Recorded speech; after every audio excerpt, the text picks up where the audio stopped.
There are a ton of superhero movies these days. 2017 saw the release of 6 films based on Marvel or DC Comics heroes alone, and this year will feature another 7. The most recent to hit was Marvel's Avengers: Infinity War, the 19th film in the Marvel Cinematic Universe and one that will have devastating consequences on the franchise moving forward. An upcoming film based on a Marvel character is Venom, which hits theaters this October, but is Venom affected by Infinity War, or is the movie entirely separate from whatever's going on with the Avengers?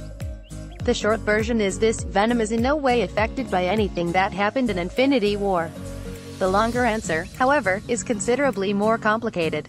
Back in the 1990s, long before Marvel Studios began producing its own films in 2008 and Disney bought the company in 2009, Marvel Comics sold the film rights to a number of its characters to various studios. The rights to Spider-Man and his related characters, including Venom, ended up with Sony, and the studio produced its first Spider-Man film in 2002. This was followed by 2 sequels in 2004 and 2007, the latter of which featured Venom as a villain. The series was rebooted with The Amazing Spider-Man in 2012, which was followed by a sequel in 2014. That film underperformed with critics and at the box office, which led to yet another reboot.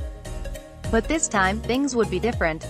Given Marvel Studios, owned by rival studio Disney, reached a deal with Sony on a new series of Spider-Man films. Rebooted version of the character would be produced and creatively handled by Marvel Studios, and would appear in their own Disney-distributed films, but he would also star in Sony's own Spider-Man movies, which would take place within Disney's Marvel Cinematic Universe for the first time. Confused yet? The new Spidey, played by Tom Holland, debuted in Disney's Captain America: Civil War in 2016. He then starred in Sony's Spider-Man: Homecoming in 2017, and popped up again for Disney in this year's Avengers: Infinity War. So what does any of this have to do with Venom? Technically, nothing. Venom is a Spider-Man character, and is a holdover from the old deal where Sony can produce films without the aid of Marvel Studios. After Marvel and Sony reached their deal on the new Spider-Man movies, there was an assumption that Sony would not continue producing their own Marvel films outside of the MCU. But that's not the case. Sony is now pursuing their own separate Marvel film universe that doesn't include Spider-Man, since he's part of the MCU, and instead only features other peripheral characters whose film rights they maintain, like Venom, and Silver Sable and Black Cat in the upcoming Silver.